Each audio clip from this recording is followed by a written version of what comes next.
יחסי עולם עבריים.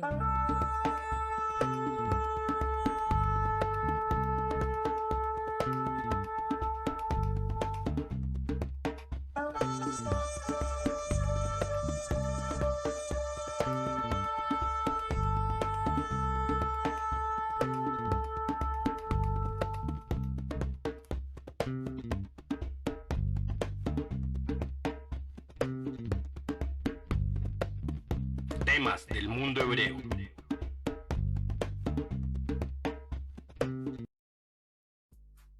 Y no lo olvides, si este video te gusta, dale like, suscríbete y activa la campana.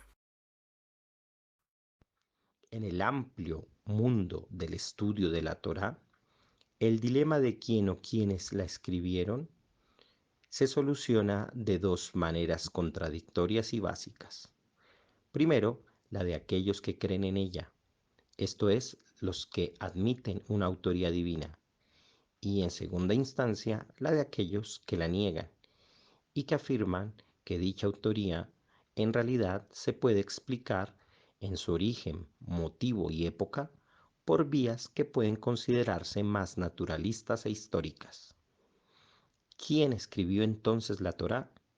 Los creyentes, tanto judíos, cristianos como musulmanes, no tardarían en decir Moshe, pero otra respuesta vendría por parte de los estudiosos académicos, que la resuelven ampliando este trabajo y aplicándolo a los diversos escribas que a lo largo de varias generaciones emplearían unas hipotéticas fuentes supuestamente provenientes de estadios más antiguos y anteriores de la formación étnica y lingüística de los antiguos israelitas.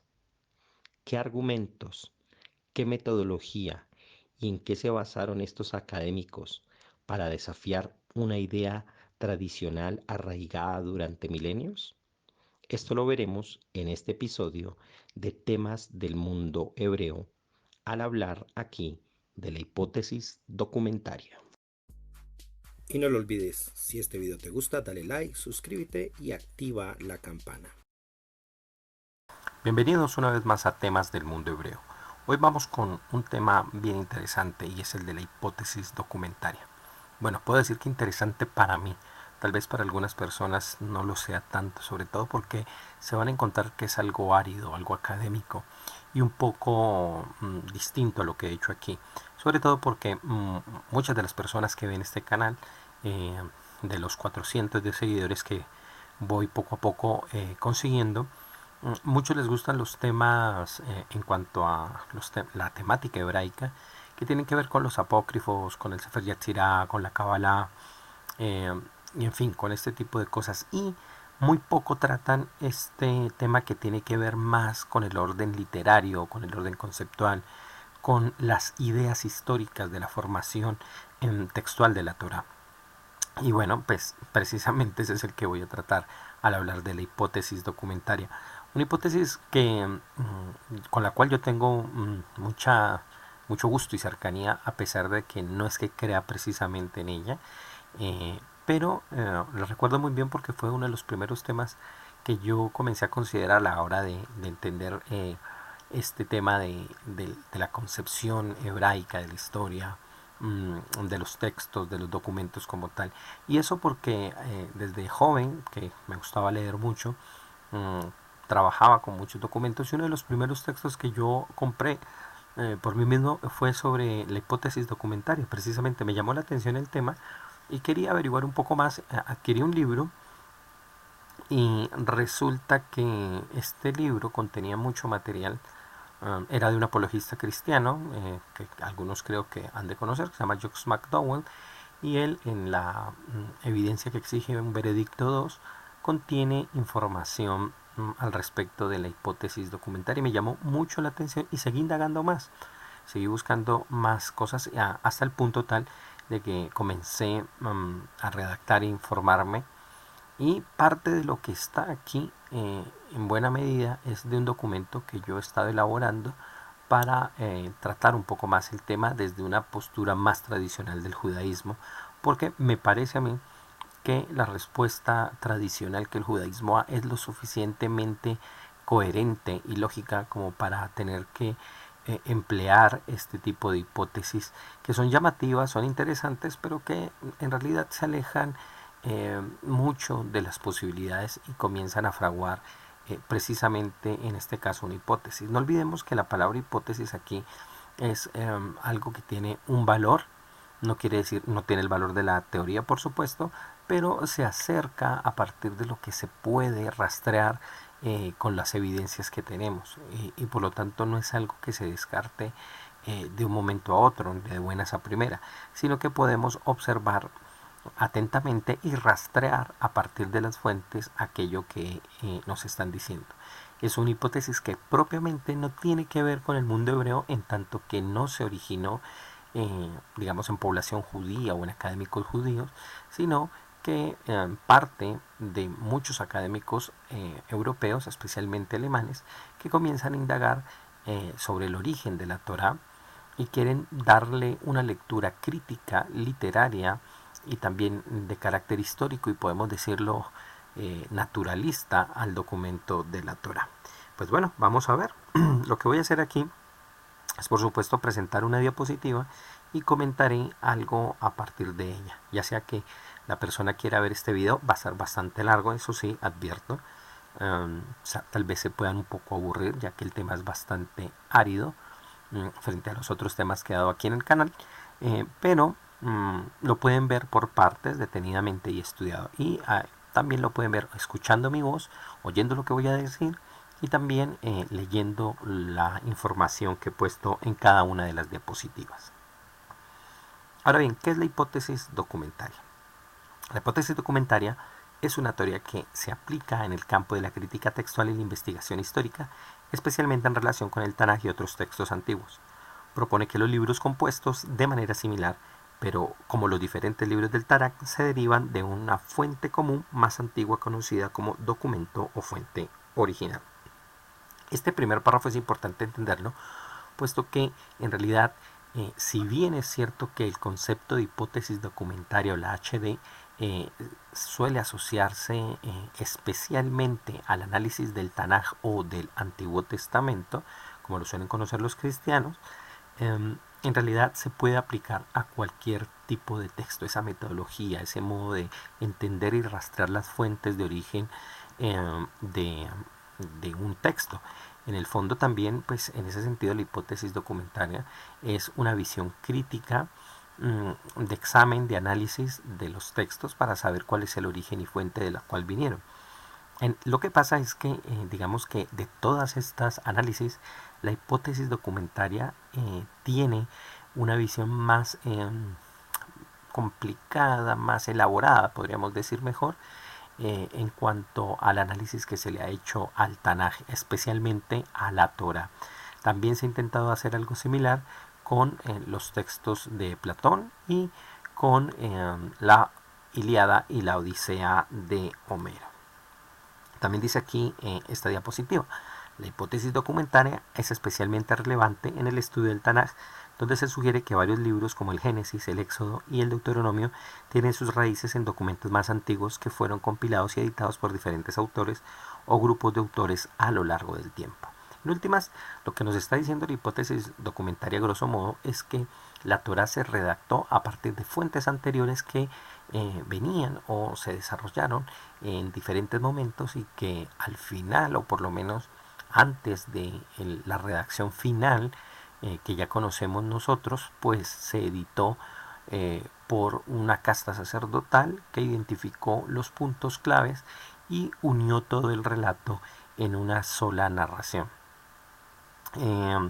Aquí vemos, por ejemplo, en este diagrama que está tomado de la Wikipedia del artículo que hay sobre la hipótesis documentaria, un diagrama que explica básicamente en qué consiste. Si ustedes ven, en la parte de abajo aparece el nombre de la Torá y antes de ella, en la parte hacia arriba superior, aparecen diferentes letras, la J, la E, la J y la E, que formarían un documento llamado G, el DTR1, DTR2, el documento P, el documento D. ¿Qué significa esto? Son fuentes distintas que se unieron y que el redactor, que aparece identificado por R, unió y fue cosiendo, ligando uno con otro hasta que nos entregó el documento de la Torá.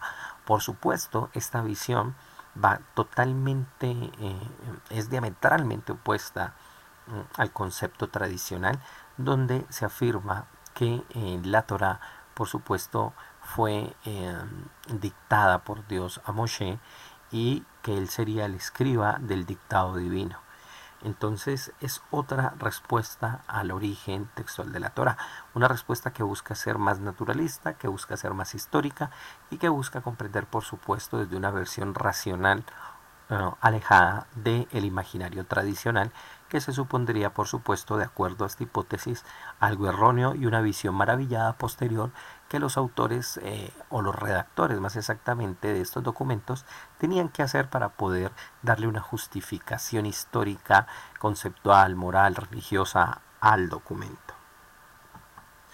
En este diagrama de aquí podemos ver el origen y el tiempo y las etapas y las épocas en que se supone estos documentos se fueron desarrollando y las tradiciones de donde venían.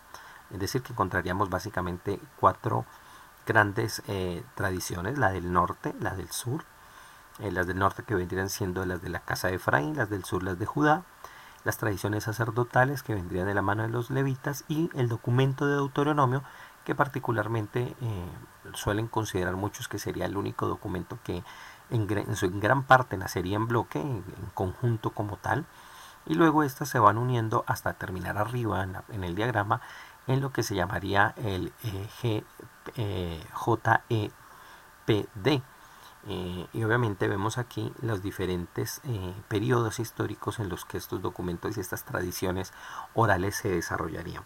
Vamos a ver entonces específicamente las fuentes que indican y qué es lo que debemos entender. La fuente J indica el nombre divino de Yahvé, o más exactamente de Javé, que es como se transliteraba en Alemania por entonces y que se supone comprenden los textos que tienen una fuerte predilección por su empleo. Es decir, que para la fuente que se identificaba, de acuerdo a estos eruditos, siempre que aparecía el nombre de Yahvé, es porque era un tipo de fuente que hablaba de Dios o del ser superior con ese nombre. Mientras que la fuente E es la que se le llama la fuente elohimista, ya que el nombre Elohim, lo que suele traducirse por Dios, que no siempre es Dios como creo que algunos de los que ven este canal saben, es el que más se emplea y se caracteriza por su fluidez y su viveza. Es decir, era distinta, no era tan, digamos, dogmática o tan con una visión tan esquemática de lo divino y tan antropomórfica, sino que era una visión más viva, más naturalista y muchísimo más amplia. La fuente D es la que designa un código especial y que es un libro propiamente, es decir, el Deuteronomio, o lo que nosotros conocemos como Devarim, como el libro de Devarim o los discursos o las palabras, que es el 5.º libro de la Torá. Y la fuente P designa a la fuente priestly, es decir, la sacerdotal, y que emplea un lenguaje parco, jurista, y que opinan todos que era el último en ser recopilado y que se unió al redactar en conjunto con las fuentes precedentes. Es decir, que primero vendría una fuente J, una E, una D y una P, y cada una se fue agregando en diferentes momentos, de tal manera que se fue constituyendo ese texto de la Torá gradualmente por muchos años, bajo varias generaciones de escribas, hasta que ya muchos sugieren que en el tiempo de Esdras el escriba, pues por supuesto se tendría, de acuerdo a esta hipótesis, la redacción final del texto. Veamos aquí la distribución de los documentos de estas fuentes en el texto de la Torá. Si nosotros vemos este dibujo, esta gráfica que está aquí, se podría ver esa distribución por los colores y cómo quedarían todos en el contenido del Pentateuco. Entonces, si uno ve la fuente sacerdotal P, sería un trabajo mucho más amplio, o por lo menos más visible en términos de que acumularía más. La fuente J serían las primeras, porque es donde aparece más la redacción con el nombre de Hashem, del creador. y la fuente eloísta estaría identificado por verde. Fíjense que el trabajo del redactor sería unir y ligar ciertas partes que unirían al texto de tal manera que sirvieran como una forma de puente entre documento y documento, de tal manera que le fueran dando cierta coherencia narrativa. Esto es por supuesto una visión general interesante que se ha hecho desde la academia, pero que como veremos pues tiene bastantes problemas y que por supuesto no da cuenta de la riqueza textual que la Torá tiene como tal. Veamos un ejemplo concreto, y aquí he resaltado para dar una muestra de cómo se asignaría y se creería que estarían redactados estos documentos. Vemos pasajes del Génesis aquí. El primero en la parte de arriba sería considerada la fuente P, y también, aunque es sacerdotal, estaría caracterizado por el nombre Elohim, nada más que en este caso estaría marcado más por el carácter legal, y de esta manera tendría mucha relación en términos históricos y tradicionales con la fuente llamada E, que se caracteriza, como les digo, por tener el nombre de Elohim, Elohim, como el protagonista, y por eso lo he resaltado aquí como ejemplo. Y ellos, en este caso, en este tipo de documentos, no está en ningún momento identificándose a Dios con el nombre de Hashem, con el nombre de lo que los documentaristas llamaban Yahvé o Jehová.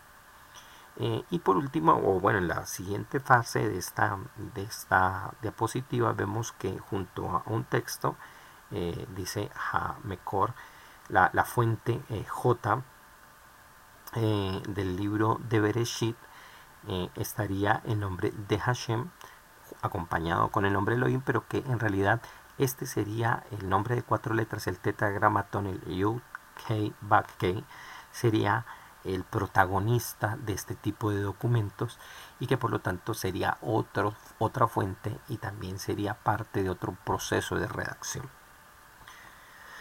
Bueno, la idea de que la Torá, el Humash o el Pentateuco no había sido escrita por Moshe fue postulada por Julius Wellhouse, pero no era una idea original. Muchos otros la habían propuesto antes. El éxito de Wellhouse de Wellhausen frente a sus predecesores se debe a un hecho fundamental, y es su análisis desprendido de un método particular dependiente de la crítica literaria, que le permitió dividir la Torá en 4 tipos de documentos denominados en conjunto como JEDP, que son los documentos que ya indiqué con las diapositivas previas. ¿Cuál fue el trabajo de Wellhausen propiamente? Es decir, la crítica bíblica muchos años antes ya había notado como ciertas características dentro de la Torá que para algunos hacía poner en duda el relato o por lo menos la idea tradicional de que Moshe fue el que transmitió la Torá por completo. De hecho, el mismo Talmud cuenta cómo se debate sobre esto, y cómo algunos pasajes, especialmente la parte final, hay una discusión entre los rabinos para saber si efectivamente esos pasajes fueron o no redactados por Moshe. Unos dicen que sí, otros dicen que no. Pero sobre este punto no quiero ampliar ahora, porque lo haré en algún momento cuando hable de la respuesta judía o lo que dice la tradición judía, para entender cómo fue el proceso de redacción de la Torá. Me interesa aquí destacar el proceso de Wellhausen. Y el punto es que él no parte de una idea nueva, de la idea de que la Torá no fue escrita por Moshe, sino en que lo interesante de él es que propone un método. Otros ya lo habían dicho, incluso rabinos, el mismo Baruch Spinoza, y Hobbes, me parece que en el Leviatán también creo que tiene algunos comentarios al respecto, y ya ponen en duda el hecho de que el texto documental de la Torá como tal haya sido escrito por Moshe. Pero en general, por supuesto, la tradición, tanto en el mundo judío como cristiano y también en el musulmán, es aceptar y de reconocer que Moisés fue el autor de la Torá. Los académicos van a decir otra cosa. Según Wellhausen, continúo leyendo acá, las 4 fuentes muestran una imagen de la historia religiosa israelí de una cada vez mayor centralización y poder sacerdotal. La hipótesis de Wellhausen se convirtió en la opinión dominante sobre el origen del Pentateuco durante gran parte del siglo XX. La mayoría de expertos contemporáneos aceptaron de alguna manera la hipótesis documental de la Biblia y los académicos siguen recurriendo a la terminología de Wellhausen y sus conocimientos. Por este párrafo que está allí es que incluí la imagen del libro de Isaac Simon, la guía de la Biblia Antiguo Testamento, y también tiene la edición del Nuevo Testamento. Y fue uno de los libros que precisamente a mí en la juventud me sirvieron mucho para indagar sobre este tema, junto con el otro libro que mencioné. Este también fue uno de los libros que tuve. Este fue un regalo de mi papá y me gustó mucho, lo leí y vi cómo me llamaba la atención cómo Asimov asumía de manera inmediata la crítica o la hipótesis documentaria que Wellhausen y toda esta escuela hacía sobre la Torá, y me llama la atención cómo precisamente es esta hipótesis, que no es teoría ni mucho menos algo aceptado plenamente por académicos, fue la que terminó siendo aceptada y reconocida por por muchas personas. Y yo he leído libros de Richard Dawkins, de Asimov, y en otros documentos, o de especialmente ateos o escépticos que toman esta hipótesis, como una teoría definitiva para el estudio y para la declaración del origen del Tanaj y especialmente de la Torá. Ustedes pueden encontrar en las páginas de este libro, en las primeras partes, cómo él acepta sin ninguna oposición o por lo menos una consideración a dudar sobre esta posición o esta idea. Simplemente se acepta y se toma como la lectura original y la forma de entender realmente cómo se redactaron los documentos. Y por eso es muy empleada en el mundo del escepticismo bíblico, ¿no?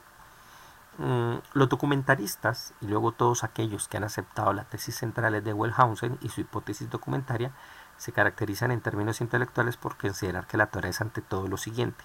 Estos 6 puntos que vamos a ver, es lo que en general se considera, gracias a lo que la hipótesis documentaria llegó a presentar, y por lo tanto se asume y se tiene en cuenta una lectura de la Torá desde allí. Es decir, históricamente, textualmente, todas las condiciones que produjeron el documento son las siguientes que vamos a ver. Lo primero es que la Torá en general es un libro cuyo autor no es Moshe, no es Moisés, y solo son unos cuantos fragmentos que datan de otra época que se habrían reunido. Son unas historias fragmentarias que eran diferentes fuentes y que se unieron y se dijeron, bueno, pongámosle que el autor es Moisés porque es un personaje que la tradición admira bastante. Los personajes ahí mencionados son seres idealizados sin la menor posibilidad de tratarse de personas reales.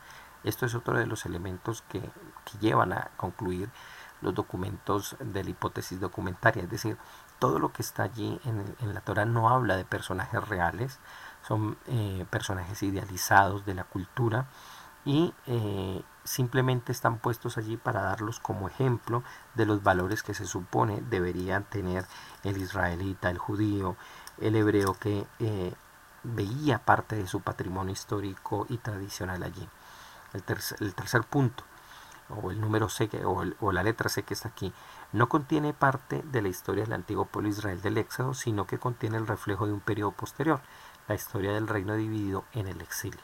Es decir, que todo lo que está en el documento de la Torá es un reflejo de lo que ocurrió en épocas exílicas, luego de la división del reino. Es decir, estamos hablando después del periodo de Salomón, incluso un poco después, para los tiempos del mismísimo Esdras, y que sería una forma en que el pueblo de ese periodo se veía a sí mismo en esos relatos y que lo adjudicaron a momentos más antiguos, y por lo tanto nada tienen que ver con el Éxodo. Por eso no tiene ningún sentido histórico hablar de una realidad propia de esos documentos en relación a condiciones históricas, sino que nos estarían hablando de otra época. Lo que particularmente, no voy a explicar esto aquí ahora, pero lo interesante es todo lo contrario. Es decir, los documentos del Tanaj claramente se han visto, de la Torah especialmente, se han visto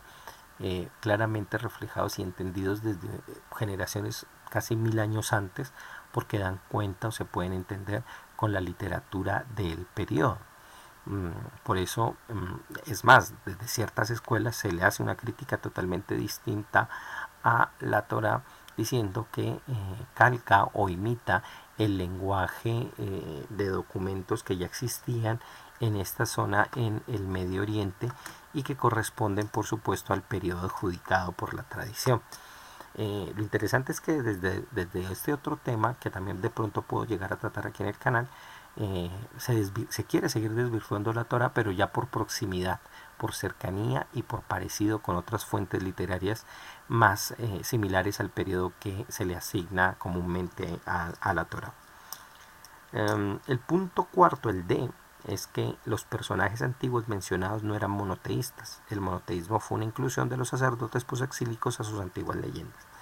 Desde la visión de la hipótesis documentaria, lo que se hizo fue una monoteización, por decirlo de algún modo, de personajes que en su origen eran totalmente politeístas, que no tenían una concepción monoteísta y que por lo tanto lo que hicieron los sacerdotes fue volverlos así para dar una idea de que supuestamente ellos eran desde el principio creyentes en Dios, en Hashem como un ser uno y absoluto. Esta es una idea muy común que incluso ha calado en los ambientes esoteristas que quieren defender la visión politeísta del mundo antiguo, especialmente de la Torah, por supuesto. Es decir, Elohim es plural, entonces es que ellos creían en dioses, entonces eso explica todo y que en realidad el monoteísmo es posterior. Las cosas no son tan así en realidad.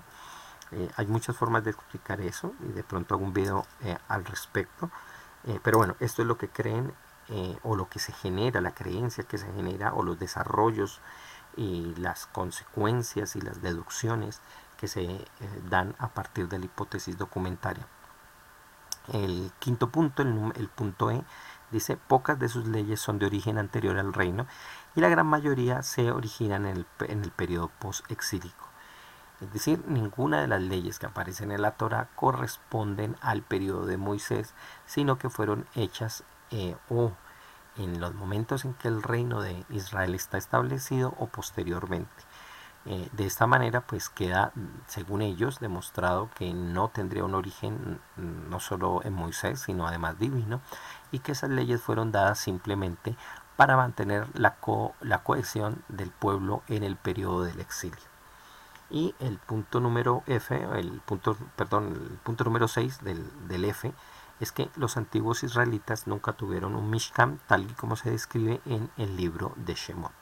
Es decir, que toda esa reconstrucción, esa descripción que se da de la construcción de un Mishkan es un mobiliario, es el santuario, es el lugar sagrado de encuentro, lo que suelen traducir como el tabernáculo, pues eso no es más que fantasía y que en realidad en los antiguos israelitas nunca tuvieron eso, sino que es una reconstrucción muy posterior que simplemente se da para establecer como unos vínculos ideales de la capacidad de construcción material y de unión que ellos tenían, pero que no corresponde, por supuesto, a un elemento histórico. Bueno, hay que agregar, hay que entender algo bien importante detrás de todo esto, ¿no? Y es que esta hipótesis se basa en el análisis literario y lingüístico de los textos, así como en la identificación de inconsistencias, repeticiones y cambios de estilo o terminología dentro de los mismos.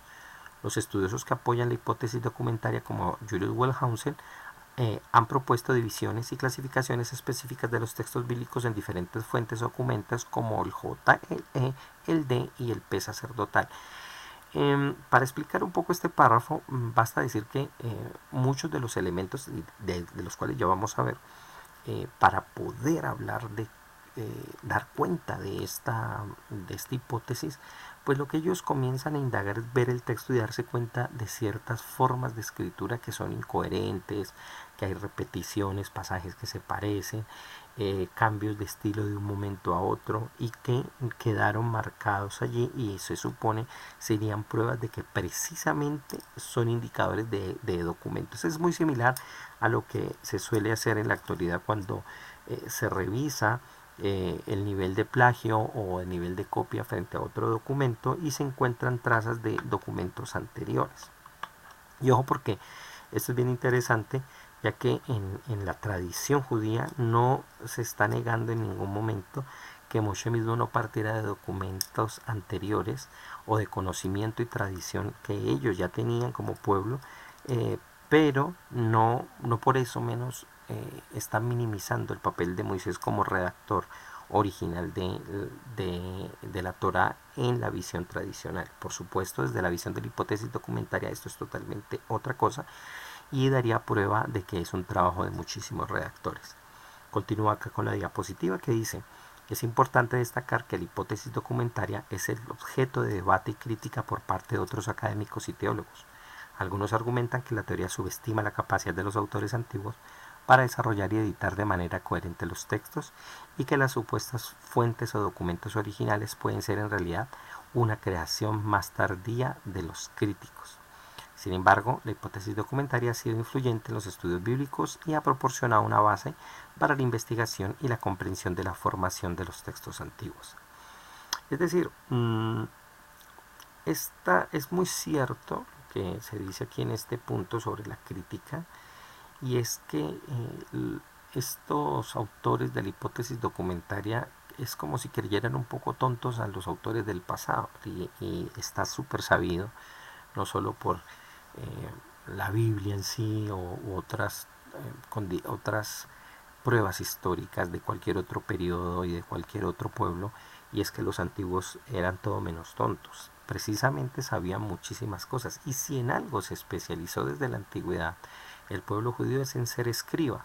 Los sofrín, los escribas judíos eran muy respetados en la antigüedad, hasta el punto incluso que eran respetados incluso en otras lenguas, especialmente por eso eran conocidos desde la antigüedad como grandes traductores aquellos judíos de esa época.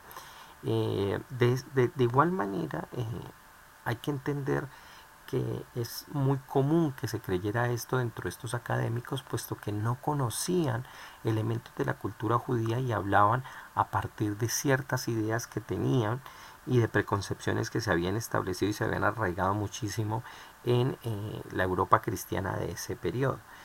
Como sea, es cierto también que no por el hecho de que la crítica a la hipótesis documentaria se haga, no quiere decir que ésta no tenga su valor y que no sea una forma interesante de análisis y de ver algunas fuentes y secciones de la Torá de una manera totalmente distinta. La metodología utilizada en la hipótesis documentaria implica el análisis y la comparación de los textos para identificar características literarias y lingüísticas que sugieren la existencia de fuentes o documentos subyacentes, aunque los detalles exactos de la metodología pueden variar según los estudiosos, y el texto en cuestión generalmente sigue algunos pasos comunes. Es decir que la hipótesis documentaria hace todo un análisis, una comparación de textos, identifica características literarias, subraya algunas condiciones especiales de los textos, ciertas palabras, y a partir de eso fue que sugirió la existencia de esas fuentes de las cuales provendría el relato ya unificado y redactado de la Torá.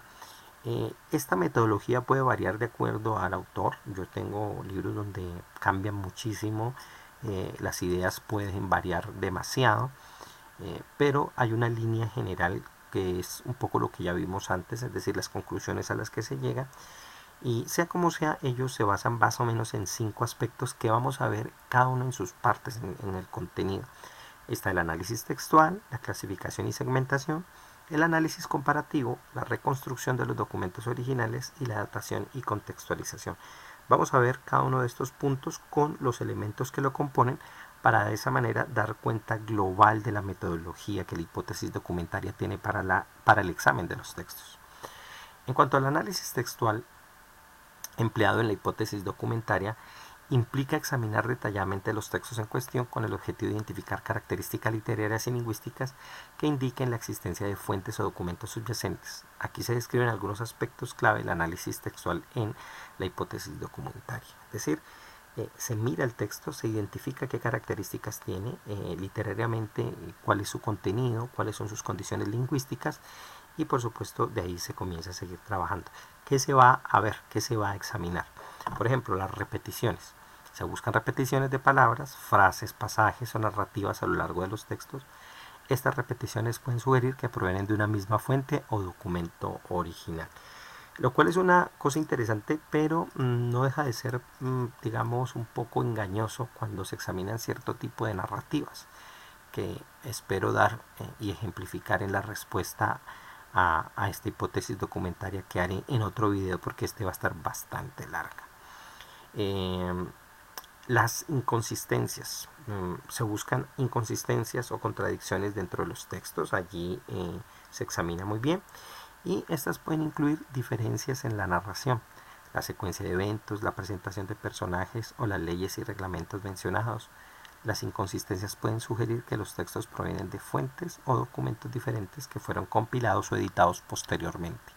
Esto es bien importante porque hay muchos pasajes dentro de la Torá que para muchos son extraños. Por ejemplo, ¿por qué dos narrativas de la creación humana? Entonces eso lleva a determinar algunos, es que son dos reacciones diferentes que vienen de dos cuentos o historias sobre el origen del ser humano de manera diferente, cuando en realidad tal vez ahí detrás haya otra cosa, pero esto es lo que suelen aceptar o por lo menos considerar al examinar estas visiones. O porque, por ejemplo, hay dos narrativas de la entrega de la Torá, una en Éxodo 20 y el otro en Deuteronomio 5. Estilo literario es otro de los elementos que se ve y se examina el estilo literario general de los textos y se busca si hay cambios o variaciones significativas en el estilo a lo largo del texto. Estos cambios pueden indicar la influencia de diferentes autores o la incorporación de secciones de otras fuentes. Los estudiosos analizan aspectos como la elección de vocabulario, la estructura de las oraciones, el uso de figuras retóricas y la coherencia estilística. Es decir, se examina a profundidad el documento y se da cuenta de las variaciones que pueden existir, porque pueden ser indicadores del empleo de otras fuentes, sobre todo especialmente cuando hay cambios abruptos. Esto se olvida, por supuesto, el propósito que tienen estos fragmentos o estas instancias dentro del texto de la Torá y el poder narrativo que hay en ellos. Pero bueno, este es el proceder que hay allí. Vocabulario y terminología es otro de los elementos que se emplea, y es que se presta atención al uso de palabras y terminología específicos en los textos. Si se encuentran variaciones o cambios en el vocabulario, se pueden inferir que diferentes fuentes o documentos originales fueron utilizados.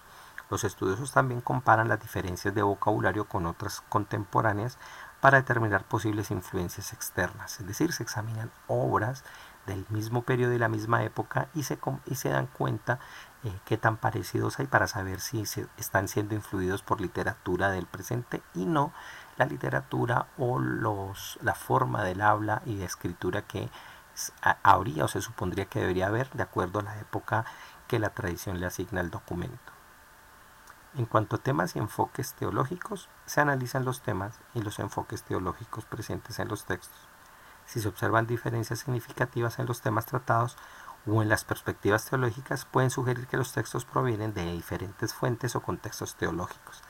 Es interesante darse cuenta, y aquí ya está muy clara cuál es como la metodología o los presupuestos que están dentro de la metodología, y es que de antemano siempre se considera que cualquier diferencia dentro del texto necesariamente es porque es un indicador de que proviene de fuentes o contextos religiosos o de influencias externas, ¿no? No es una variación de estilo, no es otro modo de hablar, no es otra intención o intensidad que caracteriza el texto, sino que necesariamente es un indicador de otra fuente. Clasificación y segmentación. Esta parte también tiene otros elementos importantes que vamos a desarrollar. Pero en cuanto a la clasificación y segmentación, son componentes importantes de la metodología empleada en la hipótesis documentaria. Estos procesos implican la asignación de secciones o elementos del texto a diferentes fuentes o documentos hipotéticos.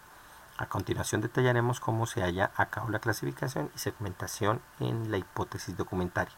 En este caso se da la identificación de unidades textuales, y comparación y análisis. En cuanto a identificación de unidades textuales, los estudiosos identifican unidades textuales como versículos, párrafos o secciones más extensas que se consideran unidades discretas para su análisis. Estas unidades pueden estar delimitadas por cambios temáticos, cambios en el estilo literario o cualquier otro criterio pertinente. Es decir, hay una identificación de los límites de cada unidad textual para poder identificar discretamente de qué estamos hablando y cuáles son los niveles que se van a desarrollar y se van a estudiar. Comparación y análisis. Las unidades textuales identificadas se comparan entre sí en términos de estilo, vocabulario, temas y enfoques teológicos. Los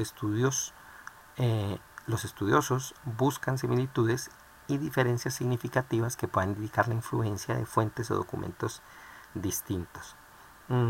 Es decir, estas unidades textuales luego se comparan y se aplica el estudio literario previo que vimos en las diapositivas anteriores y se comienzan a equilibrar, a relacionar y ver qué tantas similitudes hay. Fíjense, y vuelvo y lo repito, que siempre se actúa con un presupuesto y es que siempre se van a encontrar fuentes o documentos distintos. Nadie piensa y dice, bueno, tal vez es un texto que si bien tenga elementos pues de su propia narrativa, de su historia lingüística, pero es un documento que simplemente describe desde cero las cosas. Continuando con los elementos que hacen parte de este punto, también hay que tener en cuenta el establecimiento de criterios de clasificación. Esto implica que los estudiosos desarrollan criterios de clasificación basados en los resultados del análisis comparativo. Estos criterios pueden incluir elementos como el uso de vocabulario específico, patrones literarios o estructuras narrativas recurrentes. También puede basarse en características lingüísticas como el uso de diferentes nombres o títulos de Dios. Es decir, que se clasifican estos documentos que se han comparado y se relacionan en calidad de algo que sobresalga en ellos de manera especial para poder identificarlos posteriormente. Asignación a fuentes o documentos hipotéticos. Las unidades textuales se asignan a fuentes o documentos hipotéticos que se postulan en la hipótesis documentaria. Estas fuentes pueden ser designadas como letras o nombres que reflejan su supuesta autoría o contexto, como ya lo vimos en las fuentes que se emplean para determinar el origen del Antiguo Testamento. Es decir, esta es la metodología que llevó a los documentaristas a generar ese nombre de esas fuentes, y ellos llegaron a la conclusión luego de ese examen de todos esos elementos previos que ya hemos mencionado, diciendo pues mire, aquí se puede identificar que hay una fuente J, que hay una fuente E, que hay una fuente D y una fuente P. Ya, fíjense que no está, bueno, la D sí está porque es una en sí mismo, es una sola fuente, pero la sacerdotal vendría siendo precisamente la del trabajo del redactor, que uniría las tres previas. Otro elemento es la reconstrucción de los documentos originales, y a partir de la clasificación y segmentación, los estudiosos intentan reconstruir las formas originales de las fuentes o documentos hipotéticos. Esto implica combinar y ordenar las unidades textuales asignadas a cada fuente de manera coherente, buscando establecer la estructura y el contenido de los documentos originales subyacentes. Es decir, que una vez hecho todo el trabajo de identificar, de generar las fuentes, de visibilizarlas por su vocabulario, se genera otros textos a partir de esas otras que se supone vendrían siendo los anteriores, de los cuales habrían tomado para hacer la redacción de la Torá.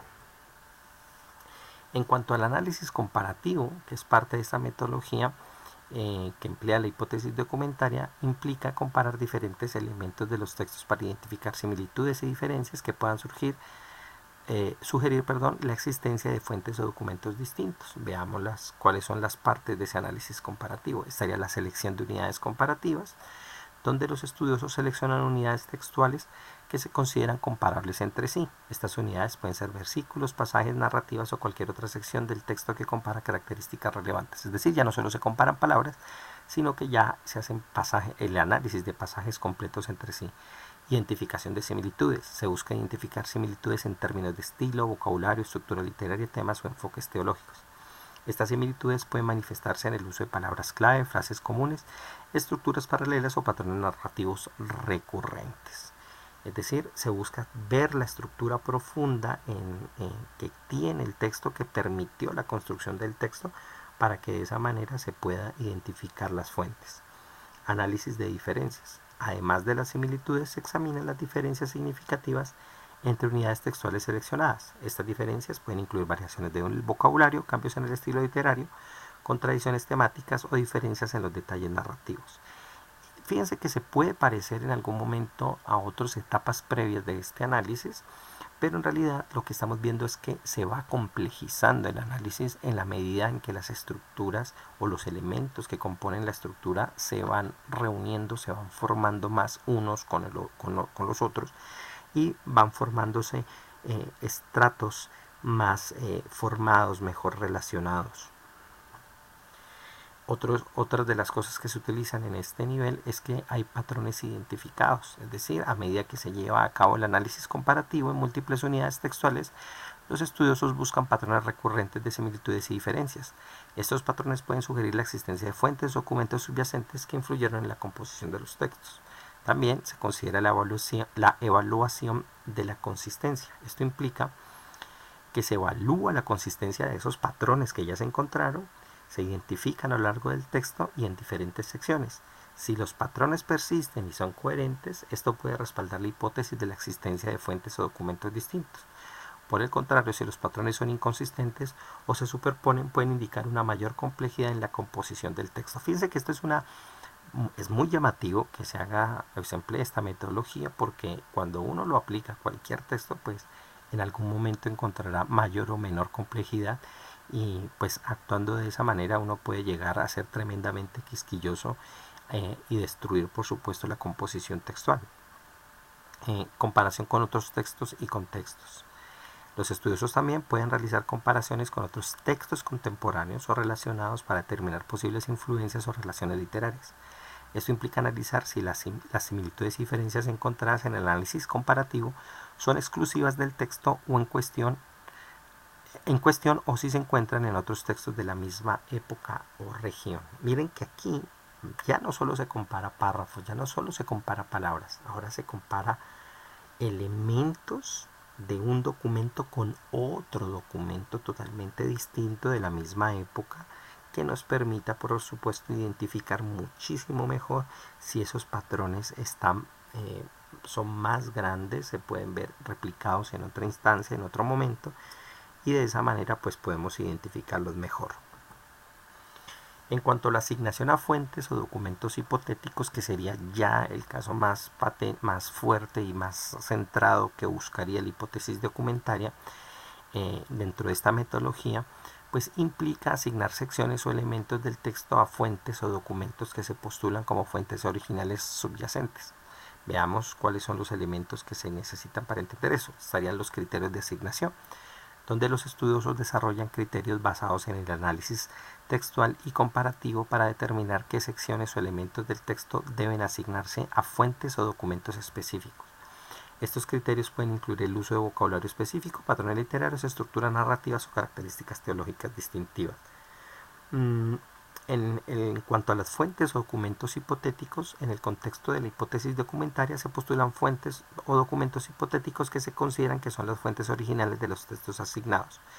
Y aquí es donde vemos que ya quedarían supuestamente establecidos y relacionados todos los documentos que harían supuestamente que serían la fuente del origen del texto de la Torá.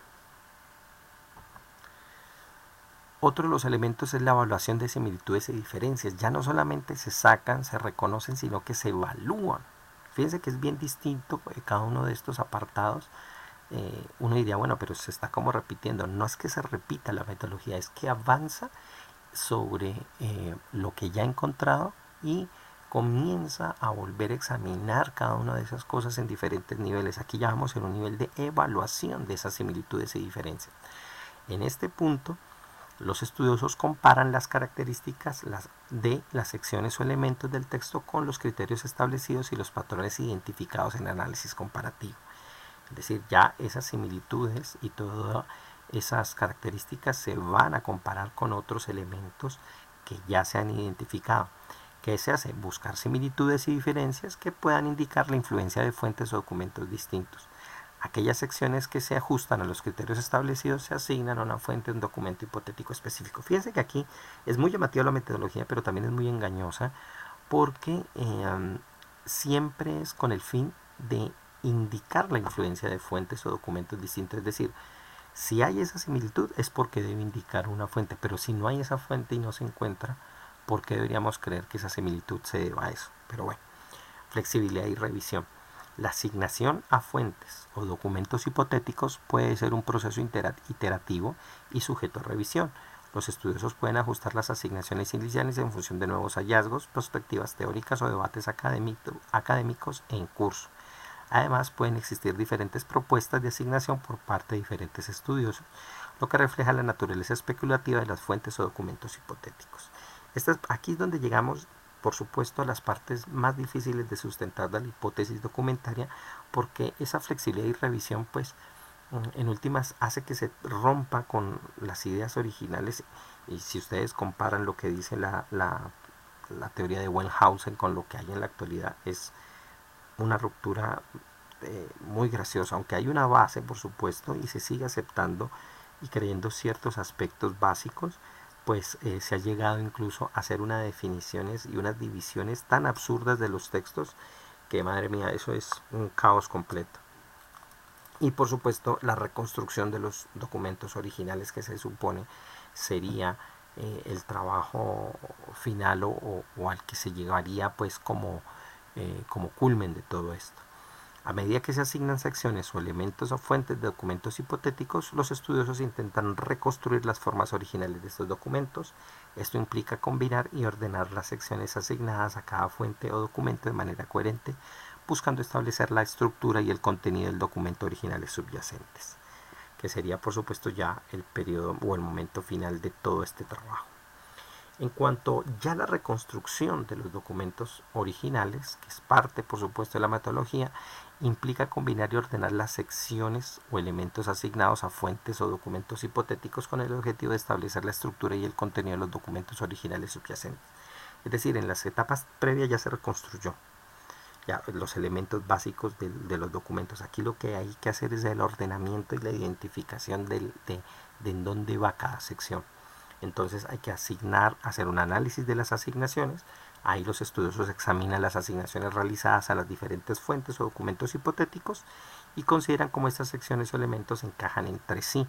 Se buscan esos patrones temáticos, conexiones literarias y coherencia narrativa que puedan proporcionar pistas sobre la estructura y el contenido de los documentos originales. Es decir, luego de asumir que esas fuentes existen, lo que hacen estos estudiosos es reconstruirlas a partir del texto que tienen, decir esto debería corresponder acá, siguen esa lógica, esto debería corresponder a este otro tipo de documento, los restablecen, los organizan y harían todo el texto volviéndolo a rehacer de una manera totalmente distinta, pero que se supone señalaría a las fuentes originales.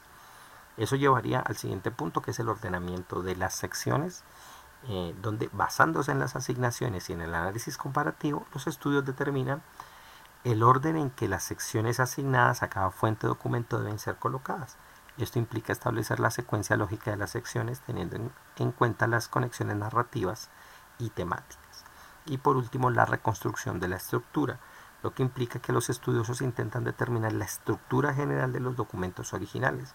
Esto puede implicar identificar secciones introductorias, secciones centrales y secciones de conclusión, así como otros elementos estructurales relevantes como genealogías, leyes o hitos.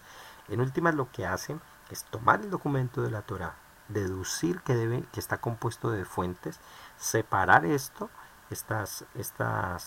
secciones que tiene la Torá ya como tal documento reconstruido, hipotetizar una serie de documentos que se dividirían, por supuesto, en las diferentes fuentes que se supone ella presenta, y se restablecerían luego de un análisis profundo del vocabulario, de los elementos que la componen, de las literarias, de las leyes, de las míticas que contienen. Se compondría otro texto, pero ya en el orden completo, con todas sus secciones, con sus introducciones y con todo el andamiaje que se supone fue el que se tomó para la construcción del otro texto.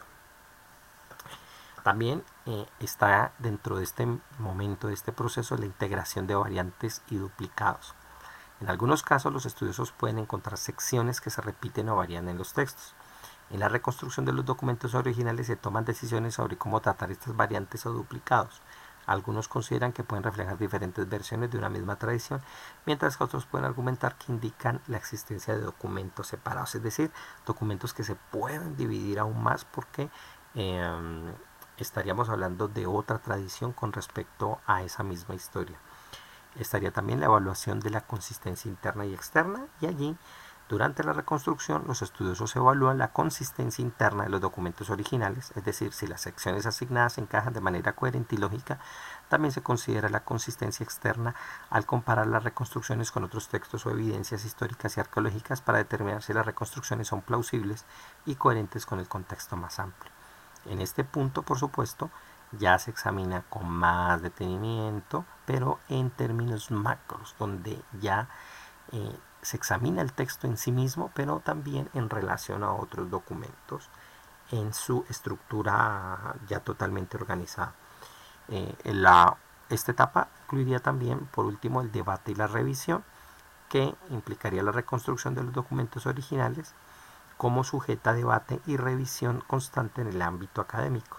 Aquí diferentes estudiosos pueden proponer diferentes reconstrucciones basadas en diferentes interpretaciones y enfoques metodológicos. Además, nuevas evidencias, perspectivas teóricas y avances en investigación que pueden influir en la reconstrucción de las propuestas. Es decir, en ese sentido, la hipótesis documentaria se blinda mucho y busca en su pretensión científica tener la posibilidad de reconstruirse y también de ser autocorrectiva.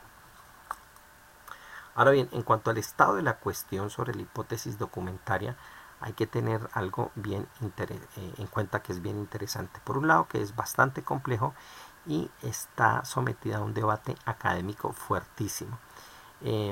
Hay que tener en cuenta que la hipótesis documentaria ha sido influyente en los estudios bíblicos durante más de un siglo y también ha sido objeto de críticas y ha surgido una variedad de perspectivas alternativas para ella. Es decir, no es la única, lo que pasa es que es la más popular, o por lo menos es una explicación para que facilita a muchos escépticos llegar a las conclusiones que ellos prefieren por su familiaridad o predilección a la negación de la visión tradicional. Entonces, en ese sentido, pues se tienen en cuenta cosas como la siguiente: la reevaluación de las fuentes hipotéticas, es decir, se ha cuestionado la existencia y la naturaleza de las fuentes hipotéticas postuladas en la hipótesis documentaria, es decir, que las fuentes para el caso del Antiguo Testamento, del Tanaj, como la J, la E, la D y la P, pues en realidad no serían algo existente, sino que está totalmente imaginado y hipotetizado por estos autores. También algunos estudiosos argumentan que las similitudes y diferencias identificadas pueden ser explicadas por otros factores, como la edición literaria, el desarrollo del lenguaje o las tradiciones orales. Hay otro que es otra forma de explicar esto, y es los enfoques complementarios, que en lugar de asumir la existencia de fuentes o documentos separados, algunos académicos han propuesto enfoques complementarios que enfatizan la naturaleza fluida y procesual de la composición de los textos bíblicos. Estos enfoques resaltan la redacción y redacción en capas, la influencia de tradiciones orales y la edición literaria posterior. Es decir, que hay un documento en bloque que ya existía, pero que, digamos, en su edición se va trabajando. Eso es muy similar a lo que, digamos, un escritor hace su libro, pero no vende el libro desde el texto tal como lo entrega si lo hace a mano, mucho menos, pero no lo entrega tal como lo está en su ordenador, en su computador, sino que la editorial hace una cantidad de procesos, las letras, las páginas, el tamaño del libro, el formato en el que lo va a entregar, al público al que va a ir dirigido, y todos estos elementos de edición, pues por supuesto no vienen con la forma original del libro. Entonces estas escuelas, o por ejemplo la de enfoques complementarios, diría sí, existe un libro antiguo, pero que se ha ido editando conforme a los años, y es algo que es bien interesante porque la misma tradición judía no niega eso. Otras investigaciones hablan del análisis retórico y narrativo, que explicaría mucho mejor este tipo de cosas, ¿no? Y es que se han dado mayor énfasis al análisis retórico y narrativo de los textos bíblicos, centrándose en cómo los autores y editores utilizaron recursos literarios para lograr sus objetivos teológicos y literarios. Esto lleva a un enfoque más holístico que no se basa exclusivamente en la identificación de fuentes separadas, es decir, simplemente ven el aspecto retórico, ven las narraciones como se hacen en ese periodo y por supuesto se dan cuenta que corresponde mucho al estilo de la época que se dice asignar a la Torá. La investigación arqueológica y contextual, por supuesto, también ha ayudado mucho, puesto que los avances en esta investigación arqueológica y en el estudio del contexto histórico-cultural han influido en la comprensión de la formación y composición de los textos bíblicos. Se han realizado esfuerzos para situar los textos en su contexto histórico-cultural, lo que ha llevado a una mayor apreciación de la diversidad de influencias y tradiciones que pueden haber contribuido a la composición de los textos. Es decir, el texto no nace solo, no está en un contexto aislado, sino que es parte de una historia y de un proceso histórico. Y esto también ayuda a entender muchos de los modismos y muchas de las expresiones y cómo precisamente, y es bien particular que en el caso de la Torá, corresponden en realidad mucho más al periodo que ella misma se asigna que a que le asignan los críticos de la hipótesis documentaria. Los enfoques multidisciplinarios. Esta es otra de las variantes del estudio otra alternativa frente a la hipótesis documentaria. Y es que los estudios bíblicos contemporáneos tienden a adoptar enfoques multidisciplinarios, combinando herramientas y métodos de lingüística, la teoría literaria, la antropología, la sociología y otros campos relacionados. Esto ha llevado a una mayor diversidad de perspectivas y a una apreciación de la complejidad de los procesos de composición de los textos bíblicos. Los críticos de la hipótesis documentaria han planteado varias objeciones y críticas a esta teoría. ¿Cuáles son básicamente? Primero, la falta de evidencia concreta, puesto que los críticos argumentan que la hipótesis documentaria se basa en suposiciones y conjeturas más que en evidencia concreta. Dado que no se dispone de los manuscritos originales y la evidencia es fragmentaria, algunos cuestionan la validez de las conclusiones basadas en análisis comparativos y especulaciones sobre las fuentes hipotéticas. Lo interesante de esta crítica es que en realidad la hipótesis documentaria falla desde el principio cuando dice que necesariamente esas fuentes tienen que existir y que las van a examinar a la luz de ese examen tan riguroso que le hacen al documento bíblico. De esa manera y bajo esa lógica, pues cualquiera va a encontrar una supuesta fuente, cualquiera va a ver ese fantasma que no está allí porque ya lo está imaginando previamente. Otra de las críticas es la suposición de la existencia de fuentes separadas. Algunos críticos argumentan que la hipótesis documentaria parte de la suposición de que los textos bíblicos se componen de fuentes separadas y que estas fuentes pueden ser identificadas y reconstruidas.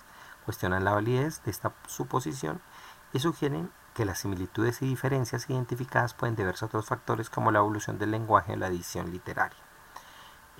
La complejidad de la composición textual. La anterior no la explico porque básicamente ya lo he mencionado varias veces aquí. En cuanto a la complejidad de la composición textual, la hipótesis documentaria tiende a simplificar la composición de los textos bíblicos al postular fuentes o documentos separados.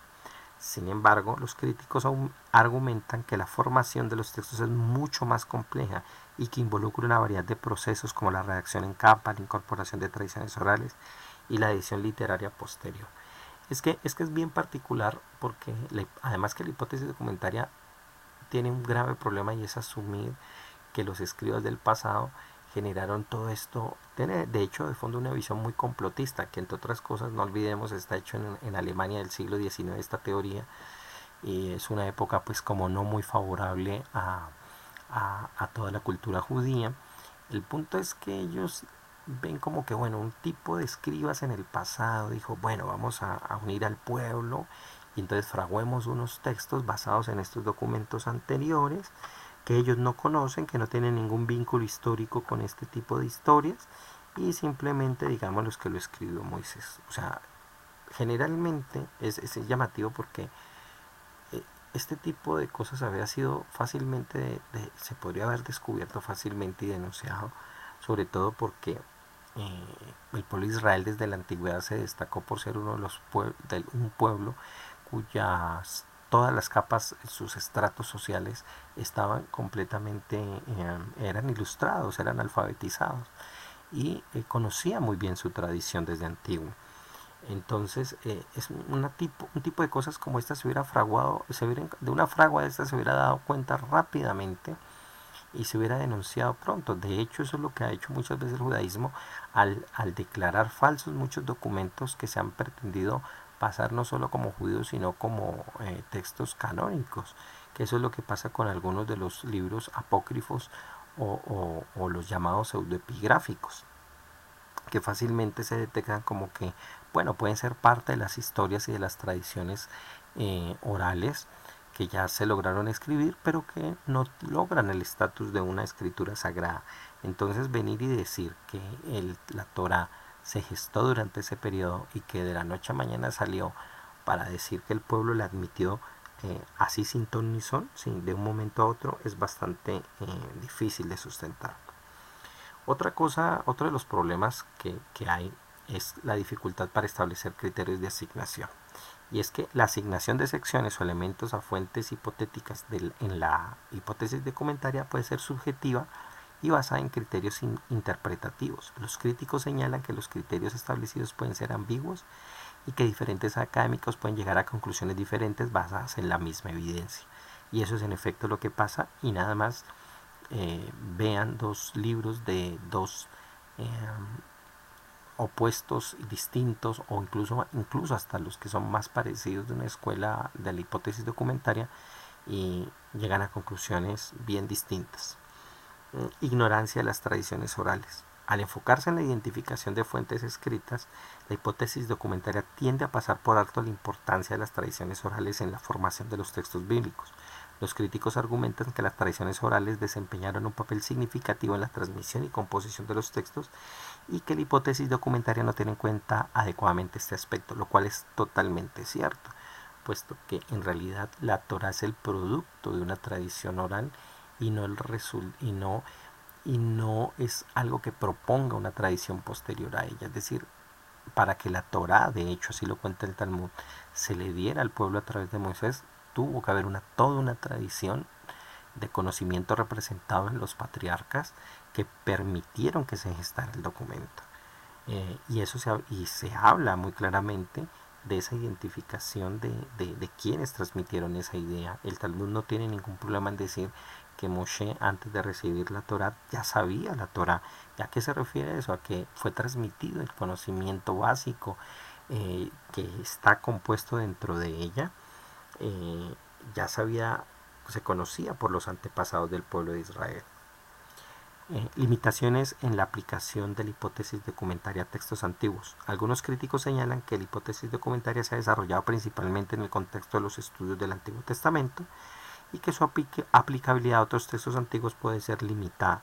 Argumentan que cada texto debe ser abordado individualmente, teniendo en cuenta su contexto histórico y literario específico.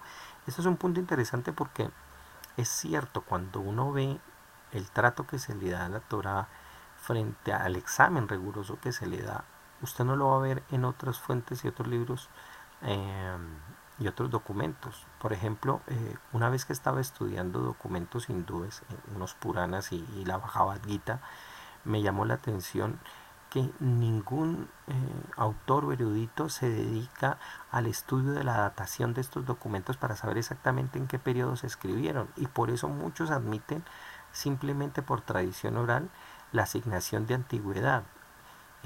Entonces por eso remontan estos documentos a ser extremadamente antiguos, más antiguos de lo que son.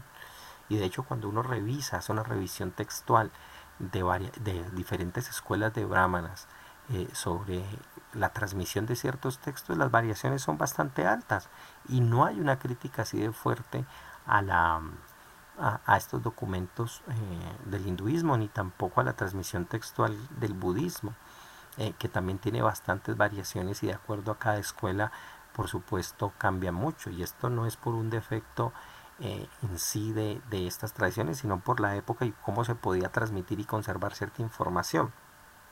Pero hagan el testeo, busquen y se van a dar cuenta que no es igual de crítico con otros documentos religiosos. Y no se ha aplicado en realidad, sino que la hipótesis documentaria se quedó fijada única y exclusivamente en la Torá, aunque se supone que podían aplicarlo, como ya dije, o que se aplicó a la Ilíada, a Platón y a otras cosas, pero esos análisis se quedaron muy allí. Bueno, aquí vemos algunos autores, no puedo mostrarlos todos, pero los más representativos de la hipótesis documentaria. Ahí están sus biografías, no me voy a demorar mucho en esto, el que quiera puede leerlas, es algo muy corto por supuesto.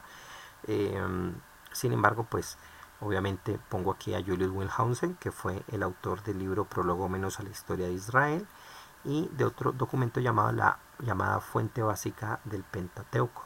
Hermann Guckel, también un estudioso alemán que tuvo bastante influencia en el examen y que continuó por esta línea. Veamos también el caso de Otto Ensfeld y de Martin Knott. Estos dos son estudiosos académicos que cada uno presentó una versión o contribuciones a la hipótesis documentaria y defendieron la hipótesis queriendo demostrar la existencia de estos documentos. Y también el caso de Martin Knott también presenta unas evidencias o unas presuntas evidencias de cómo se forma el Pentateuco a través de procesos graduales de agregación y edición. Pero lo interesante es que él dice que no necesariamente es a partir de fuentes documentales separadas, sino que ya comienza a abrir una perspectiva un poco distinta. Sin embargo, se mantiene dentro de la línea que la hipótesis documentaria mantiene. No, Moisés no escribe, no escribió la Torá. En origen el pueblo es politeísta y pasó a ser monoteísta de una manera así presionada y forzada por parte de los sacerdotes, etcétera, etcétera. Una cronología de la evolución de la hipótesis documentaria la pueden ver aquí, que va desde el año 1878, cuando Julius Wellhausen publica el documento Prólogo menos a la historia de Israel, y el otro documento llamado la llamada Fuente Básica del Pentateuco. No se los voy a leer en alemán porque lo leería terrible, donde se sientan las bases de la hipótesis documentaria y por supuesto se postula directamente las fuentes documentales que ya hemos mencionado. También a finales del siglo XIX, a inicio del siglo XX, la hipótesis documentaria gana reconocimiento y aceptación en los círculos académicos, especialmente en Alemania, donde se convierte en un enfoque dominante en el estudio del Antiguo Testamento. Y en esa escuela, que es una escuela histórica, que entre otras cosas va a influir al filósofo e historiador Gadamer, y a toda esta escuela de hermenéutica y de interpretación de textos históricos, pues se van a formar muchos intelectuales y por supuesto van a tener esa visión. Desde allí van a mirar y examinar esa visión. Aunque hay un gran autor que espero algún día hablar de él, que es Hermann Cohen, que en su libro sobre las fuentes del judaísmo, él examina muy bien y pone en duda las pretensiones filosóficas de la hipótesis documentaria, que fue la que él aprende en la escuela, por supuesto, que aprende en la academia. En el año 1920-1950, Hermann Gunkel y otros estudiosos aplican métodos de crítica literaria y análisis al género de textos bíblicos, contribuyendo al desarrollo de la hipótesis documentaria y a la identificación de diferentes fuentes y tradiciones. Miren que ya por más de 70 años ya estas fuentes comienzan a ampliarse, a estudiarse más y aplicarse métodos de la literatura. Pasa del ámbito histórico al literario y comienza a explorarse mucho más el documento en su finura verbal. Luego en 1943 Martin Knott publica Historia de la transmisión del Pentateuco, donde presenta una versión modificada de la hipótesis documentaria que enfatiza en la formación gradual del Pentateuco a través de la agregación y la edición de tradiciones. En 1950 al 70 se llevan a cabo muchos debates y discusiones sobre la composición del Pentateuco, incluyendo críticas y revisiones de la hipótesis documentaria. Se cuestiona la existencia y separación de las fuentes documentales. Fíjense que en esta etapa es cuando comienza a examinarse mucho mejor, y es interesante que es el periodo en el que ya no solamente tal vez hablar en contra de las fuentes judías sea un poco mal visto por lo que ocurrió en la Segunda Guerra Mundial y la persecución a los judíos, sino que también se han encontrado los manuscritos del Mar Muerto, atención con ese dato, y el pueblo de Israel ya tiene su sede pues en la propia tierra de Israel, y mucho el trabajo documental de antiguo se comienza a recuperar, y eso sin duda incide en una revisión a este tipo de teorías y por supuesto a esta crítica, aunque por supuesto va llegando poco a poco. En 1979 aparece un documento de Bevars Schultz llamado Introducción al Antiguo Testamento como Escritura, donde se presenta una perspectiva aún más integradora y teológica que desafía la suposición de fuentes documentales separadas. En 1980 y 1990 se desarrollan enfoques alternativos a la hipótesis documentaria que enfatizan la formación gradual, la historia editorial y las tradiciones orales en la composición de los textos bíblicos. Y del 2000 hasta el presente, más o menos, que es lo que podremos decir, se presenta se continúa en el debate y la investigación en el campo de los estudios bíblicos con una mayor atención en la complejidad de la composición textual y la influencia de factores culturales y sociales.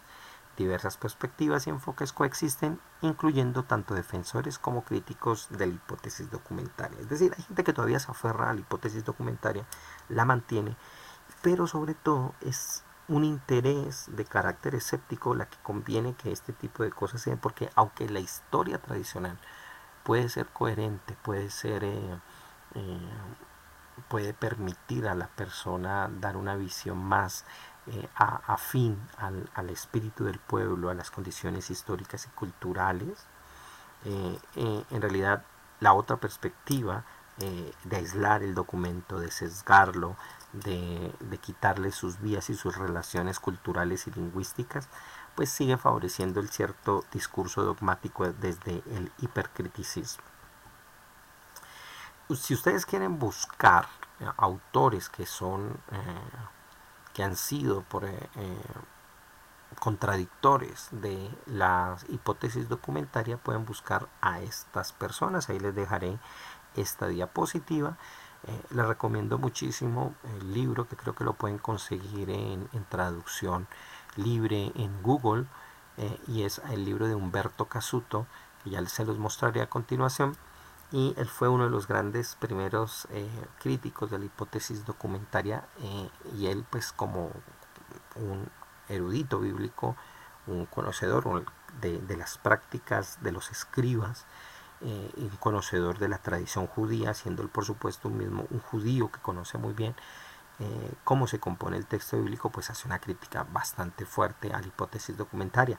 El arqueólogo William F. Albrink, que es un arqueólogo muy querido por el mundo cristiano, tiene unos textos muy interesantes, porque él con base arqueológica pues demuestra realmente la posibilidad de la antigüedad de los textos bíblicos, y por supuesto cómo estos patrones, estas ideas que la hipótesis documentaria pretende mostrar como reales, en realidad no tiene ninguna base histórica, y que hay poca coherencia dentro de ese postulado. Rolf Redenford también es un académico alemán que criticó bastante la suposición de estas fuentes separadas, y habló desde otra posición y enfatizó en la composición editorial que se fue dando el texto a partir de muchísimas otras perspectivas. Frank Moore Cruz, que es un estudioso estadounidense, también desafía la versión tradicional de las fuentes hipotéticas que la hipótesis documentaria propone, y habla, por supuesto, de una composición muchísimo más flexible que involucra elementos tradicionales y culturales y sociales dentro de ella. Y John Van Seters, que es un académico canadiense, otro crítico, y argumenta en contra de la hipótesis documentaria, pues diciendo que efectivamente no se puede hablar de esas fuentes separadas, y hace énfasis en la producción histórica del documento. Aquí van a ver algunos de los textos que los voy a mencionar como ejemplo. Este quizás es uno de los que es más importante de los que pueden conseguir: La hipótesis documentaria y la composición del Pentateuco, 8 conferencias. Son conferencias muy sencillas de entender, muy interesantes, y está de modo libre en internet para aquel que quiera leerla. Si la consigo en una buena traducción, la pondré aquí en la descripción. La composición del Pentateuco Renovando la hipótesis documentaria de Joel Zweig. Este ofrece también una visión bastante interesante y nos habla mucho desde la composición narrativa de la Torá. El texto Repensando el Pentateuco, Prolegómenos para la teología del Antiguo Israel, que entre últimas hace como un eco del libro de Wellhausen, escrito por Anthony Campbell y Mark O'Brien, que va a cuestionar por completo las bases de la hipótesis documentaria y proponen otro enfoque para tener en cuenta cómo fue la composición literaria del Antiguo Testamento. El libro El fin del método histórico crítico de Gerard Mayer hace una crítica muy fuerte a la hipótesis documentaria, pero también al enfoque histórico crítico en general, queriendo decir el autor que básicamente se basan en suposiciones problemáticas y limitan la comprensión de los textos bíblicos, lo cual es bastante cierto, porque en últimas se quedan en una lectura que solo asume que son plagios que vienen de otras fuentes y ya, y no dan cuenta de la riqueza que el texto puede tener en sí, más allá del origen que haya tenido. Otros aspectos que podemos ver a considerar de la hipótesis documentaria pueden ser la crítica textual, la influencia en otros campos de estudio, las variantes y revisiones de la hipótesis documentaria y el contexto de otras tradiciones religiosas. En cuanto al primer aspecto, los académicos han analizado cuidadosamente los manuscritos y las versiones antiguas de los textos bíblicos para identificar variantes y discrepancias que podrían respaldar o desafiar la existencia de fuentes documentales separadas, lo cual, pues, como lo he dicho, no respalda y no termina por apoyar la hipótesis documentaria. La influencia en otros campos de estudio de la hipótesis documentaria ha tenido un impacto significativo en la exégesis bíblica y en los estudios sobre el Antiguo Testamento en general. También ha influido en otros campos relacionados como la arqueología, la historia antigua y la teología. Es decir, aunque la hipótesis documentaria tal vez no haya dado pie con bola en unos aspectos, no haya dado al clavo, en otros aspectos ha servido para avanzar. Por eso dije yo al principio que aunque si bien no consideraba la hipótesis documentaria como algo válido, es interesante estudiarlo. También variantes y revisiones de la hipótesis documentaria. A lo largo del tiempo se han propuesto diferentes variantes y revisiones de la hipótesis documentaria en un intento de abordar las críticas y los desafíos planteados por otros estudiosos. Algunos académicos han sugerido modificaciones en la identificación de las fuentes documentales o han propuesto enfoques alternativos para comprender la composición del Pentateuco. Y la hipótesis documentaria en el contexto de otras tradiciones religiosas. Aunque la hipótesis documentaria se ha desarrollado principalmente en el ámbito académico occidental, también se han realizado investigaciones y debates sobre la composición de textos sagrados en otras tradiciones religiosas. En algunos casos se han aplicado enfoques similares a los utilizados a la hipótesis documentaria para analizar la composición y la evolución de los textos religiosos. Esto es cierto y parecería que contradijera lo que yo dije anteriormente, pero en realidad es porque sí se ha hecho un avance de esos documentos, pero no de la misma manera. Comparen la cantidad de libros que hay de crítica textual sobre la Biblia frente al Corán o cualquier otro documento religioso. Ahora bien, hay que tener en cuenta lo siguiente a la hora de evaluar en general la crítica a la hipótesis documentaria para que seamos equilibrados en esto. Por un lado, la hipótesis documentaria es objeto de debate y crítica por parte de otros académicos y teólogos, es decir, no es algo que se asuma y se crea totalmente, y quienes lo hacen y quienes la aceptan de una manera dogmática y absoluta, como lo hace por ejemplo Richard Dawkins en su libro sobre el espejismo de Dios, pues está fallando y no conoce la tradición dentro de esta disciplina de lo que se ha dicho. Algunos argumentan que la teoría subestima la capacidad de los autores antiguos para desarrollar y editar de manera coherente los textos y que las supuestas fuentes o documentos originales pueden ser en realidad una creación más tardía de los críticos. Sin embargo, la hipótesis documentaria ha sido influyente en los estudios bíblicos y ha proporcionado una base para la investigación y la comprensión de la formación de los textos antiguos.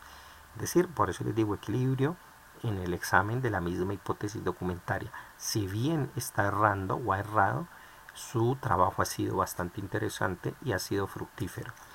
La hipótesis documentaria es un enfoque académico en una certeza absoluta.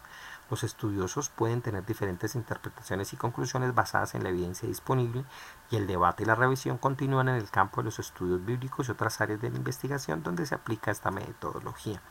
En últimas, no está mal examinar científicamente un documento como la Biblia. Lo que pasa es que no por el hecho de hacerlo tengamos que partir necesariamente con predisposiciones tanto religiosas como conceptuales o escépticas para hacerlo. Si queremos hacerlo, podemos hacerlo, pero hay que tener una metodología clara, que en el caso de la hipótesis documentaria ha variado muchísimo y puede operar para los fines que ella misma ya se propone y no para investigar adecuadamente hacia donde nos debe llevar el trabajo científico. El análisis textual en la hipótesis documentaria es un proceso complejo que requiere un conocimiento profundo del texto y del contexto histórico. Los estudiosos aplican diversas herramientas y enfoques críticos para llevar a cabo este análisis y llegar a conclusiones sobre la existencia de fuentes o documentos originales. Sin embargo, es un área de estudio en constante evolución y las interpretaciones pueden variar entre los académicos. Es análisis textual lo que hace la hipótesis documentaria y por lo tanto se van ampliando las herramientas y los enfoques para determinar. Ahora con la llegada de la inteligencia artificial, por supuesto se va a hacer un examen y va a ser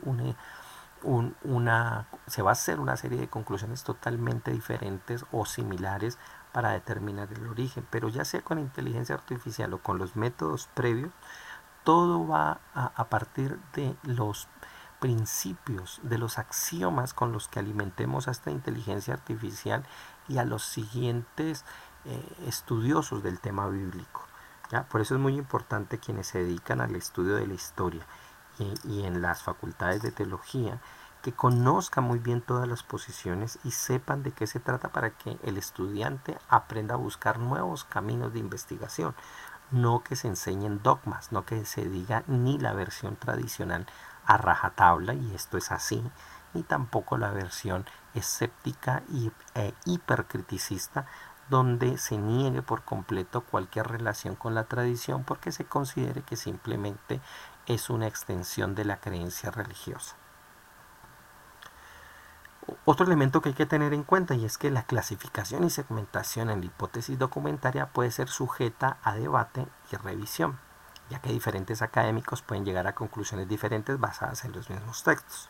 Además, algunos críticos pueden cuestionar la validez de las clasificaciones propuestas y argumentar que las diferencias identificadas en los textos no necesariamente implican la existencia de fuentes o documentos independientes.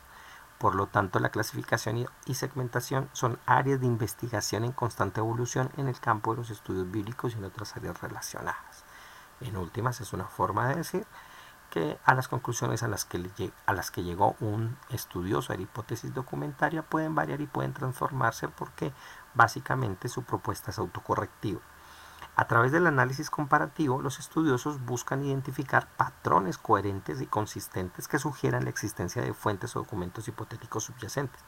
Sin embargo, es importante tener en cuenta que el análisis comparativo en la hipótesis documentaria puede ser subjetivo y las interpretaciones pueden variar entre los académicos.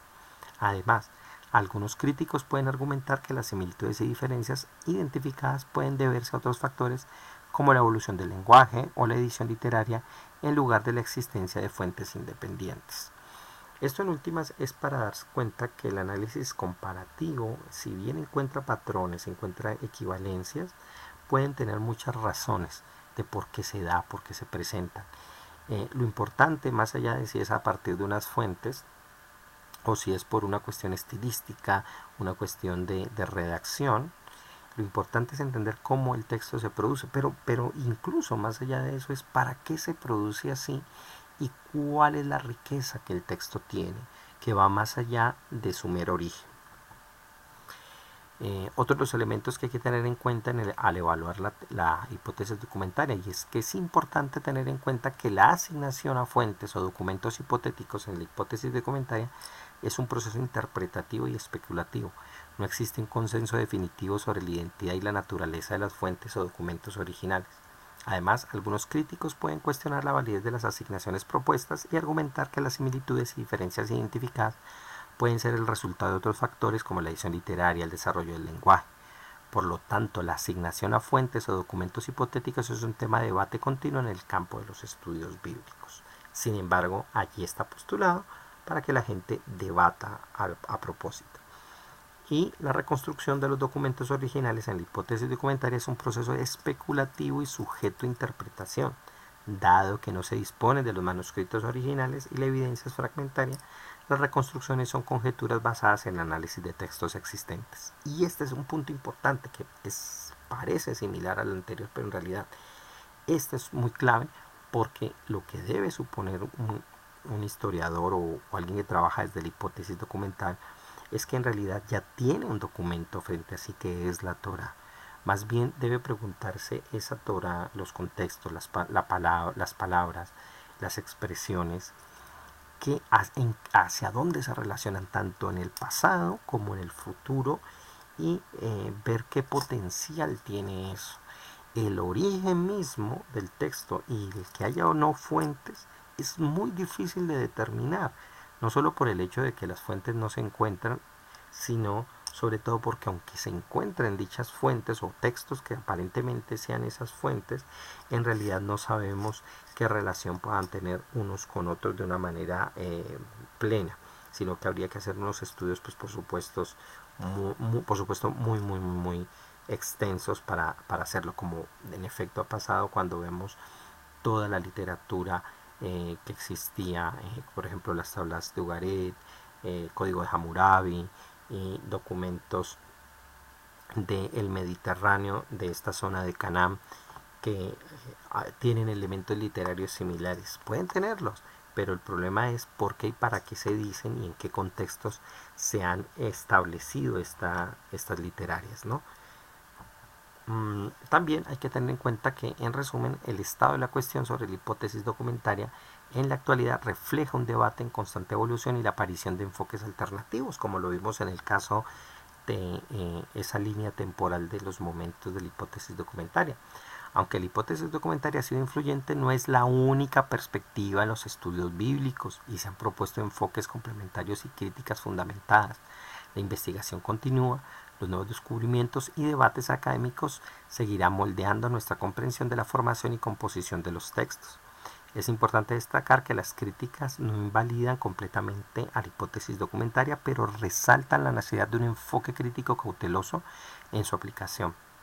La hipótesis documentaria sigue siendo objeto de debate en el ámbito académico y se continúa investigando y desarrollando nuevas perspectivas y enfoques para comprender la formación y composición de los textos bíblicos. Entonces, cuando alguien les diga sobre la hipótesis documentaria como algo definitivo y que ya se encontró que en realidad la Torá sí había sido fraguada y que era el resultado de diferentes textos previos a ella, en realidad no conoce la tradición histórica, textual y crítica que hay en el estudio de la Biblia y en especial del Pentateuco o de la Torá. Bueno, para finalizar, y aquí ya no me voy a demorar porque en esto termino, quiero decir simplemente 4 aspectos que obviamente la tradición judía tiene con respecto a la hipótesis documentaria. O sea, ¿qué diría, no? Me gustaría hacer un video más adelante, y si es que han llegado hasta acá, porque yo sé que este tema es bastante árido y diferente a lo que suelo poner y bastante académico, pero si el video les gustó y si el tema les interesa, y si quieren que haga la segunda parte donde me dedique cuál es la respuesta judía a la hipótesis documentaria, pues por supuesto lo podré hacer aquí en mi canal, aquí en la sección de temas del mundo hebreo. Pero básicamente, ¿qué dice la tradición judía frente al origen y a la autoridad de la Torá? Que que difiere, por supuesto, en ciertos aspectos de la hipótesis documentaria.